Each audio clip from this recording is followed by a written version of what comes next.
50 ஆண்டுகளுக்கு முன்னால், சரியாக 50 ஆண்டுகளுக்கு முன்னால் 1976இல் நெருக்கடி நிலை காலத்தில் தலைவர் கலைஞர் 2 வரிகளை எழுதினார். கோழைகள் விலகி போகட்டும், வீரர்கள் மட்டும் பின்தொடரட்டும் என்று எழுதினார். 50 ஆண்டுகள் கடந்துவிட்டன. கழகத்தின் ஏற்றத்திலும் இரக்கத்திலும் என்றைக்கும் விலகாமல் கழகத்தை பின்பற்றும் வீரர்கள் உங்கள் அனைவருக்கும் என் முதல் வணக்கம். எந்நாளும் நம்முடைய அமைச்சர் என்று நான் சொல்ல மாட்டேன். அமைச்சர் பதவி வரலாம், போகலாம், மறுபடியும் வரலாம். ஆனால் அவரை நான் எப்படி குறிப்பிடுகிறேன் என்றால், எந்நாளும் செயல் வீரராக, கழகத்தின் செயல் வீரராக இருக்கிற அன்பிற்குரிய சேகர் பாபு அவர்களே, கலைஞர் பிறந்த நாளன்று முரசொலியிலே ஒரு கவிதை வந்தது, நீங்கள் படித்திருப்பீர்கள். எப்படி கலைஞர் 1ஆனவர், 2ஆனவர், 3ஆனவர் என்று கடைசி வரியை மட்டும் நான் சொல்லுகிறேன். கலைஞரே, எங்கள் கேள்விகளுக்கு பதிலும் நீதான், எங்கள் தோல்விகளுக்கு மருந்தும் நீதான் என்று எழுதியிருக்கிற கவி பேரரசு வைரமுத்து அவர்களே, ஒரு வரலாற்று செறிவுமிக்க உரையை இந்த மேடையில் ஆற்றி அமர்ந்திருக்கிற தோழர் தமிழச்சி தங்கபாண்டியன் அவர்களே, மேயர் பிரியா அவர்களே, தலைமையேற்றிருக்கிற நண்பர் சுதாகர் அவர்களே, நண்பர்கள் தமிழன் பிரசன்னா, KS ரவிச்சந்திரன் உள்ளிட்ட மேடையிலே அமர்ந்திருக்கிற கழகத்தின் முன்னணி பொறுப்பாளர்களே, அனைவருக்கும் என் அன்பு வணக்கம். கலைஞரை பற்றி ஒவ்வொருவரும் 1 மணி நேரத்திற்கு மேல் பேசவும் முடியும், கேட்பதற்கு நீங்களும் இருக்கலாம். ஆனாலும் நேரத்தை சுருக்கி கொண்டு மிக குறிப்பாக கலைஞரினுடைய நோக்கமும் இன்றைய நாட்டு நடப்பும் என்னவாக இருக்கிறது என்பதை 3 கோணங்களில் நான் சொல்ல வேண்டும் என்று நினைக்கிறேன். கலைஞர் வாழ்நாள் முழுவதும் ஜனநாயகத்துக்காக போராடியவர். வாழ்நாள் முழுவதும் நம்முடைய மொழி உரிமையை காப்பாற்ற போராடியவர். ஆட்சியில் இருந்த காலத்தில் தமிழ்நாட்டின் பொருளாதார வளர்ச்சிக்கு போராடியவர். இந்த 3ம் இன்றைக்கு என்ன நிலையில் இருக்கிறது என்பதை நான் சொல்ல வேண்டும். எந்த அளவுக்கு நாம் ஜனநாயகத்திற்கு போராடியவர்கள் என்பதை கலைஞரில் இருந்து அல்ல, அதற்கு முன்பிருந்தே வரலாற்றில் ஒரே ஒரு செய்தியை சொல்லுகிறேன். தமிழச்சி ஏராளமான வரலாற்று செய்திகளை இங்கே குறிப்பிட்டார்கள்.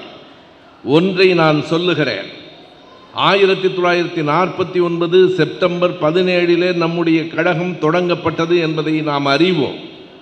சரியாக ஓராண்டில் 1950 செப்டம்பர் மாதம் 18ஆம் நாள் ஆரியமாயை என்கிற நூலை எழுதியதற்காக பேரறிஞர் அண்ணா அவர்களுக்கு 6 மாத சிறை தண்டனையை நீதிமன்றம் அளித்தது. பொன்மொழிகள் என்கிற புத்தகத்தை எழுதியதற்காக ஐயா பெரியார் அவர்களையும், ஆரியமாயை நூலை எழுதியதற்காக அறிஞர் அண்ணா அவர்களையும் நீதிமன்றங்கள் தண்டித்தன. 2 பேரும் திருச்சி சிறையில் பக்கத்து அறையில் இருந்தார்கள். அப்போது எங்கள் தலைவர்களை விடுதலை செய்யுங்கள் என்று சொல்லி திமுக கழகத்தின் சார்பில் ஒரு பொதுக்கூட்டம் சென்னையிலே குன்றத்தூரிலே நடைபெறுவதாக அறிவிக்கப்பட்டது. அதற்கு அனுமதியை மறுத்துவிட்டார்கள். மறுபடியும் அறிவித்தார்கள். மறுபடியும் 144 தடை உத்தரவு போடப்பட்டது. இறுதியாக கழகம் அறிவித்தது, அறிஞர் அண்ணா அவர்கள் சிறையிலே இருக்கிறார். நாவலரும் கலைஞரும் சொன்னார்கள், இப்போது நாங்கள் ஒரு தேதியை குறிப்பிடுகிறோம், இந்த அரசு அனுமதித்தாலும் மறுத்தாலும் கூட்டம் நடக்கும். அந்த தேதி 1950 அக்டோபர் 26. இந்த தேதியில் நமக்கான வரலாறு ஒன்று இருக்கிறது. சிலர் என்னிடத்திலே கேட்பார்கள், நீங்கள் ஏன் எப்போதும் வரலாற்று செய்திகளை சொல்லுகிறீர்கள்? எங்களுக்கு வரலாறு இருக்கிறது, அதனால் சொல்லுகிறேன். இல்லாதவர்கள் வருத்தப்பட்டால் அதற்கு நான் ஒன்றும் செய்ய முடியாது. எங்களுக்கு 1 நூற்றாண்டு வரலாறு இருக்கிறது. கழகத்திற்கு மட்டுமே 75 ஆண்டு கால வரலாறு இருக்கிறது. 50வது ஆண்டு அக்டோபர் மாதம் 26ஆம் தேதி குன்றத்தூரில் தமிழச்சி அவர்கள் குறிப்பிட்டார்களே, அதே நம்முடைய NV நடராசன் அவர்கள் அப்போது கழகத்தின் அமைப்பு செயலாளராக இருந்தார். அவருடைய தலைமையிலே பாலசுந்தரம் உட்பட எல்லோரும் பேசுவார்கள் என்று அறிவிக்கப்பட்டது. மறுபடியும் தடை விதித்தார்கள். 3 மணியிலிருந்தே கூட்டம் கூட தொடங்கிற்று. இன்றைக்கு நாம் இங்கே கூடியிருக்கிறோம், நமக்கு தடை இல்லை. தடை இருந்த காலத்திலும் ஆயிரக்கணக்கில் கழகத்தின் தொண்டர்கள் சேர்ந்தார்கள். காவல்துறையினர் தடியடி நடத்தினார்கள். கூட்டம் கலையவில்லை. குறித்து கொள்ளுங்கள், திமுக கழக தொண்டனின் மீது முதல் துப்பாக்கிச் சூடு நடந்த நாள் அதுதான். முதல் துப்பாக்கிச் சூடு 8 முறை, 8 ரவுண்ட்ஸ் என்று சொல்லுவார்களே, 8 சுற்றுகள் சுட்டார்கள். இந்த 3 பெயர்களையும் நினைவில் வையுங்கள். குட்டி, பச்சை, தேவராஜ் என்கிற 3 பேரும் நெஞ்சில் காயம்பட்டு கீழே விழுந்தார்கள். பிழைக்க மாட்டார்கள் என்று நினைத்தோம், ஆனால் பிழைத்தார்கள். அதுதான் திமுக கழகத்தின் மீது விழுந்த முதல் துப்பாக்கி சூடு. அதனை கடந்து 75 ஆண்டுகளாக இந்த கழகம் நிற்கிறது. ஒரு தேர்தல் வெற்றியும் தோல்வியும் எங்களை எதுவும் செய்து விடார். எனக்கு நினைவிருக்கிறது, 2014ஆம் ஆண்டில் நாம் நாடாளுமன்ற தேர்தலில் ஓரிடத்தில் கூட வெற்றி பெறவில்லை. வேறு எந்த கட்சியும் இப்படி 2 துருவங்களை பார்த்திருக்குமா என்று எனக்கு தெரியாது. 2014இல் ஓரிடத்தில் கூட நாம் வெற்றி பெறவில்லை. 2024இல் ஓரிடத்தில் கூட நாம் தோற்கவில்லை. 2ஐயும் பார்த்தோம். 2014ஆம் ஆண்டு இந்த தேர்தல் முடிவுகள் வந்த நேரத்திலே தலைவர் கலைஞர் அவர்களை பார்ப்பதற்காக கோபாலபுரத்துக்கு போகிறேன். ஐயாவும் இளமான பேராசிரியரும் பேசிக் கொண்டிருக்கிறார்கள். கயல் தினகரன் ஐயா உள்ளிட்ட நண்பர்கள் தங்களை மறந்து அழுது கொண்டிருக்கிறார்கள். என்னை பார்த்தவுடனே கலைஞர் கேட்ட கேள்வி என்ன தெரியுமா? என்ன, ஆறுதல் பெறவா ஆறுதல் தரவான்னு கேட்டார். அவருக்கு அப்போதும் அந்த கவிதை அழகு. நான் வந்தவுடனே என்னை பார்த்து என்ன, ஆறுதல் பெறவா அல்லது ஆறுதல் தரவா என்று கேட்டார். நான் சொன்னேன், ஐயா 2ம் இல்லை, அடுத்து என்ன செய்ய வேண்டும் என்று கேட்பதற்காக வந்திருக்கிறேன். இது என் வாழ்வில் நடந்த நிகழ்வல்ல, கழகத்தின் வரலாறு. இதுதான், குறித்து கொள்ளுங்கள். எதற்கு சொல்லுகிறேன்? ஜனநாயக உரிமைக்காகத்தான் முதல் போராட்டம், முதல் கூட்டம், முதல் குண்டுகளை தாங்கி நின்ற நம் தோழர்கள். ஆனால் இன்றைக்கு மீண்டும் ஜனநாயகம் கேள்விக்குறியாகிறது. நாம் இந்த இடத்திலே கூட்டம் போடுவது தலைவர் கலைஞர் அவர்களை பாராட்டுவதற்காக மட்டுமில்லை, கலைஞரை கூட்டம் போட்டுத்தான் பாராட்ட வேண்டும் என்பதல்ல. இந்த மேடையிலும் அரங்கிலும் இருக்கிற நாம் ஒவ்வொருவரும் அவரை ஒவ்வொரு நாளும் வாழ்த்தி கொண்டும் பாராட்டி கொண்டும் தான் இருக்கிறோம். ஆனால் அவருடைய எண்ணங்களும் நாட்டு நடப்பும் என்னவாக இருக்கிறது என்பதை ஒப்பிட்டு பார்ப்பதற்கான நேரம் இது. இங்கே இத்தனை காணொளிகளை சார்ந்த நண்பர்கள் இருக்கிறார்கள். ஆனால் நேற்றிலிருந்து என்ன நடந்து கொண்டிருக்கிறது? காணொளி, யூடியூப் என்று சொல்லுகிறோமே, ஒவ்வொரு யூடியூபாக முடக்கி கொண்டிருக்கிறார்கள். இன்றைக்கு காலையில் தோழர் கோவை ராமகிருஷ்ணன் தலைமையிலே மாலையிலே ஒரு பெரிய ஆர்ப்பாட்டம். அதர்மம் என்கிற அந்த காணொளி முடக்கப்பட்டிருக்கிறது. அந்த கடிதம் எனக்கு வந்திருக்கிறது. காரணம் கூட சொல்லவில்லை. பொதுவாக என்ன சொல்லுவார்கள்? நீங்கள் வெளியிட்டிருக்கிற இந்த காணொளியில் இவ்வளவு பெரிய வன்முறை இருக்கிறது, வயலண்ட் கண்டென்ட் இருக்கிறது, எனவே தடை செய்கிறோம் என்பார்கள். ஆனால் அப்படி அல்ல. ஒட்டுமொத்தமாக அந்த அதர்மம் என்கிற யூடியூப் முடக்கப்பட்டிருக்கிறது. நேற்றைக்கு வரைக்கும் நம்மை கடுமையாக சாடி கொண்டிருக்கிற மாரிதாஸ் என்னும் யூடியூபர் மதுரையிலே மதியம் கைது செய்யப்பட்டிருக்கிறார். நான் சொல்லுகிறேன், எங்களை திட்டுகிறவர் தான் நீங்கள், ஆனால் உங்கள் உரிமைக்காகவும் குரல் கொடுப்பது கழகத்தின் இயல்பு. வால்டேர் சொன்னான், நீ சொல்லுகிற கருத்து, உலகத்திலேயே ஜனநாயக உரிமைக்கு வால்டேரின் இந்த வரிகளை விட இன்னொன்றை சொல்ல முடியாது. வால்டேர் சொன்னான், எனக்கு எதிரான கருத்துக்களைத்தான் நீ பேசுகிறாய் என்றாலும் அந்த கருத்துக்களை பேச உனக்கு உரிமையை பெற்றுத் தருவதற்காக நான் என் உயிரை விடவும் தயாராக இருக்கிறேன் என்றான். நாம் ஜனநாயக உரிமைகளுக்கானவர்கள். இன்றைக்கு ஜனநாயகம் கொஞ்சம் கொஞ்சமாக பறிபோய் கொண்டிருக்கிறது. அடுத்து ஒன்றை சொல்ல வேண்டும். கலைஞர் வாழ்நாள் முழுவதும் மொழி உரிமைக்காக போராடியவர். மொழி போராட்ட களத்திலே தான் 14 வயது சிறுவனாக தோளில் கொடி தாங்கி திருவாரூர் தெருக்களுக்கு அவர் வந்தார். ஆனால் இன்றைக்கு மொழி உரிமை என்ன ஆகிறது? இன்றைக்கு கல்வி அமைச்சராக இருக்கிற நண்பர் சொல்லுகிறார், மும்மொழி கொள்கையை நாங்கள் எதிர்ப்போம் என்று சொல்லிவிட்டு சிபிஎஸ்இ பள்ளிகளிலே 3 மொழி கொள்கையை பற்றி பரிசீலனை செய்வோம் என்று சொன்னால் எங்களுக்கும் உங்களுக்கும் வேறுபாடு அதுதான். எங்கள் தலைவர், இன்றைக்கும் எங்கள் தலைவர் தளபதி அவர்கள் கடைசி வரைக்கும் ஒரு அணு கூட உங்களுக்கு விட்டு கொடுக்காமல், ஒன்றிய அரசென்று கவலைப்படாமல், டபுள் என்ஜின் என்று பிரதமர் சொன்ன போது கூட இல்லை, அது வெறும் டப்பா என்ஜின் என்று சொல்லுகிற துணிச்சலை பெற்றிருந்தவர் நம்முடைய தளபதி அவர்கள். அது கலைஞரின் வரிசை. ஆனால் இன்றைக்கு மறுபடியும் மும்மொழி கொள்கை என்றால் குறித்துக் கொள்ளுங்கள், இந்தி கூட அல்ல, சமஸ்கிருதத்தை கொண்டு வருவதற்கான முயற்சிகள். PMC திட்டத்திலே சமஸ்கிருதம் தான் வரப்போகிறது. சமஸ்கிருதத்திற்கு இன்றைக்கு நேற்றைக்கு அல்ல, 1950 தொடங்கி இன்றைக்கு வரைக்கும் இந்த இந்திய அரசு கொட்டி கொடுத்திருக்கிற பணம் எவ்வளவு என்பதை நாம் அறிந்து கொள்ள வேண்டும். எங்கே தொடங்கிற்று? குடியரசுத் தலைவர் ராஜேந்திர பிரசாத் அவர்களின் வீட்டில் 1950 ஜனவரி 26 இந்த இந்திய அரசமைப்பு சட்டம் வரப்போகிறது. அந்த காலகட்டத்திலே அங்கே குடியரசுத் தலைவராக இருந்த ராஜேந்திர பிரசாத் அவர்களின் வீட்டில் இன்னும் 2 பேர் பேசினார்கள். நான் வரலாற்றில் சான்றுகள் இருப்பதால் பெயரோடு சொல்லுகிறேன். உச்ச நீதிமன்றத்தினுடைய நீதிபதியாக இருந்த பதஞ்சலி சாஸ்திரி, அன்றைக்கு நாடாளுமன்றத்தினுடைய அவைத்தலைவர் சபாநாயகராக இருந்த அனந்தநயனம் ஐயங்கார், நான் வேண்டுமென்றுதான் சாதி சேர்த்து சொல்லுகிறேன், 3 பேரும் முடிவெடுத்து சமஸ்கிருதத்திற்கு பெரிய நிதி ஒதுக்க வேண்டும் என்று முடிவெடுத்தார்கள். இன்றைக்கு நமக்கு தெரியாது. தமிழுக்கு ஒரு பல்கலைக்கழகம் தஞ்சையிலே இருக்கிறது. அதற்காக நாம் எம்ஜிஆருக்கு நன்றி சொல்ல வேண்டும். ஆனால் குறித்துக் கொள்ளுங்கள், தமிழ்நாட்டில் பல்வேறு பல்கலைக்கழகங்களை தலைவர் கலைஞர் தான் தொடங்கினார். கலைஞர் இல்லை என்றால் வேளாண்மை பல்கலைக்கழகம் இல்லை, கலைஞர் இல்லை என்றால் கால்நடை பயில் பல்கலைக்கழகம் இல்லை, கலைஞர் இல்லை என்றால் அண்ணா பல்கலைக்கழகமே இல்லை. தமிழ் பல்கலைக்கழகத்தை எம்ஜிஆர் தொடங்கினார். நாம் மகிழ்ந்து நிறைந்து இருந்துவிட முடியாது. குறித்துக் கொள்ளுங்கள், இந்தியாவில் சமஸ்கிருதத்திற்கென்று 760 கல்லூரிகள் இருக்கின்றன. பலருக்கு தெரியாது. சமஸ்கிருதம் இந்தியாவில் இல்லை, ஆனால் சமஸ்கிருதத்திற்கு 760 கல்லூரிகள் இருக்கின்றன, 18 பல்கலைக்கழகங்கள் இருக்கின்றன, 26 சமஸ்கிருத மகா வித்தியாலயங்கள் இருக்கின்றன. இதை விடுங்கள்.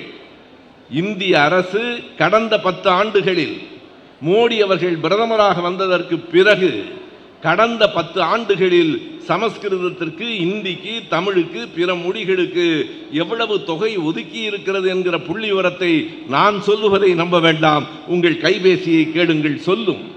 கடந்த 10 ஆண்டுகளில் இந்தியாவில் சமஸ்கிருதத்திற்கு மட்டும் ஒதுக்கப்பட்டிருக்கிற தொகை 2532 கோடி ரூபாய். 2532 கோடி ரூபாய் 10 ஆண்டுகளில். தமிழுக்கு எவ்வளவு தெரியுமா? வெறும் 113 கோடி ரூபாய் 10 ஆண்டுகளில். இன்னொரு வித்தியாசம் என்ன தெரியுமா? சமஸ்கிருதம் பேசுகிறவர்களின் எண்ணிக்கை தமிழை தாய்மொழியாக கொண்டவர்களின் எண்ணிக்கையை ஒப்பிட்டு பாருங்கள். தமிழை தாய்மொழியாக கொண்டவர்களின் எண்ணிக்கை 8 கோடி. சமஸ்கிருதம் எத்தனை பேருக்கு தாய்மொழி? அரசாங்கம் சொல்லுகிற கருத்து 2011 எடுக்கப்பட்ட மக்கள் தொகை கணக்கெடுப்பின்படி அரசாங்கம் சொல்லுகிற கணக்கு வெறும் 24,821. நீங்கள் கவனத்தில் வையுங்கள். 24,000 பேர் மட்டுமே பேசுகிற சமஸ்கிருதத்துக்கு 2,500 கோடி ரூபாய். 8 கோடி தமிழ் மக்கள் பேசுகிற இந்த மண்ணில் தமிழுக்கு வெறும் 113 கோடி ரூபாய் என்றால் இந்த அரசுகளை, இங்கேயும் அங்கேயும் இருக்கிற அரசுகளை எதிர்ப்பதற்கு, களம் காண்பதற்கு கழக தோழர்களை விட இன்னொரு படை இருக்க முடியாது என்பதால் இந்த விதையை இந்த இடத்தில் விதைக்க வேண்டும் என்று எனக்கு தோன்றுகிறது. இறுதியாய் ஒன்றை சொல்லுகிறேன், நேரம் கருதி.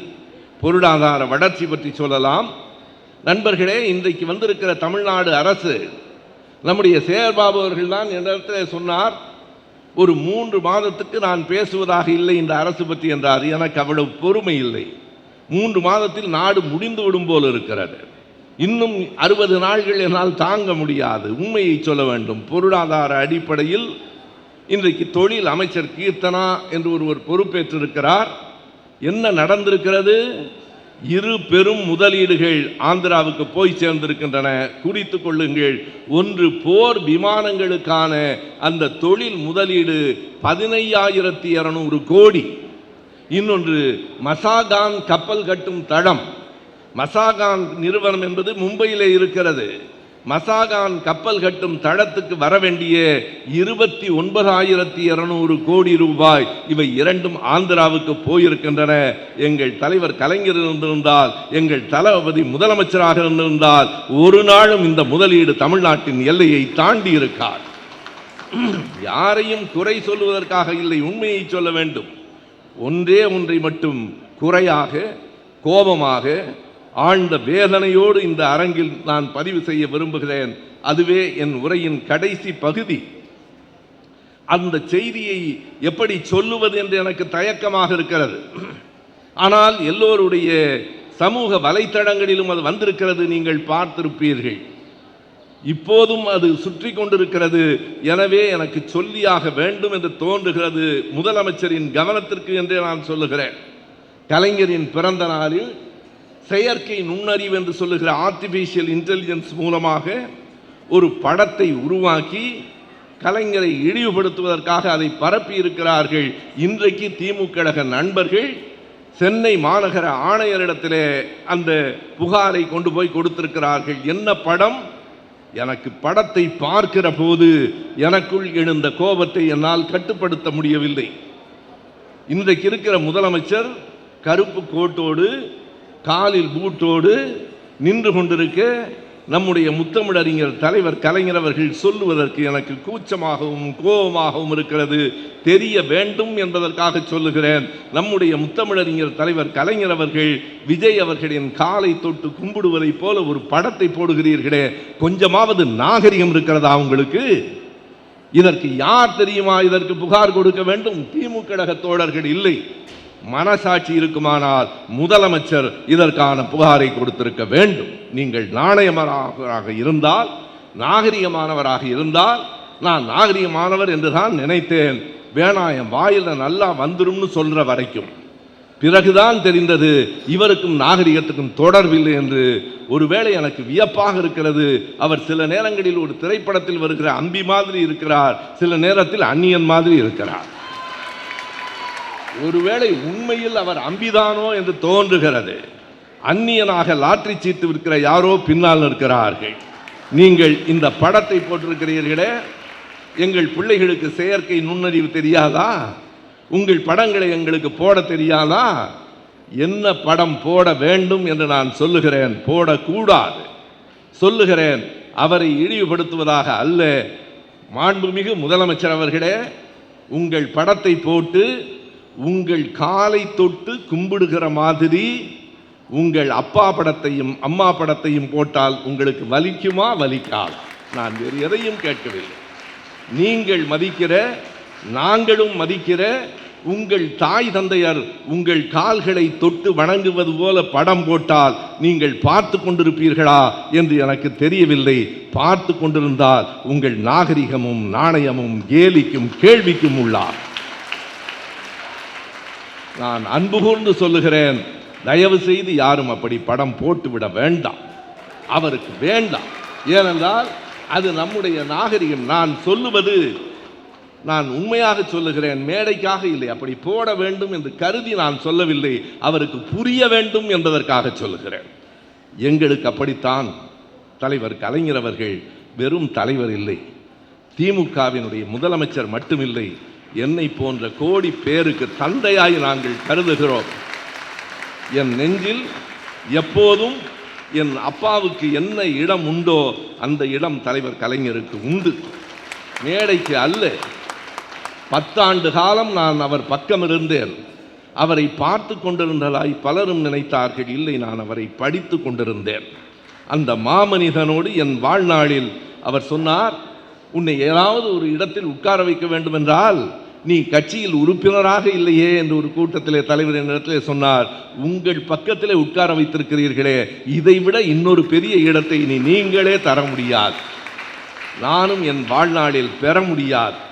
அவர் அருகில் உட்கார்ந்திருந்த அந்த நிமிடத்தை நினைவிலே வைத்துக்கொண்டு அத்தனை பேருக்கு அன்பு தந்தையாக அவர் இருக்கிறார் என்பதை எண்ணி பார்த்து முதலமைச்சர் அவர்களிடத்திலே சொல்லுகிறேன், நீங்கள் அந்த படத்தை போடவில்லை, யாரோ போட்டிருக்கலாம், உங்களுக்கு அதிகாரம் இருக்கிறது, உண்மையானவராக இருந்தால் சைபர் கிரைமில் கொடுத்து யார் அந்த படத்தை உருவாக்கினானோ தண்டியுங்கள், நாங்கள் தலை வணங்குகிறோம். நன்றி, வணக்கம்.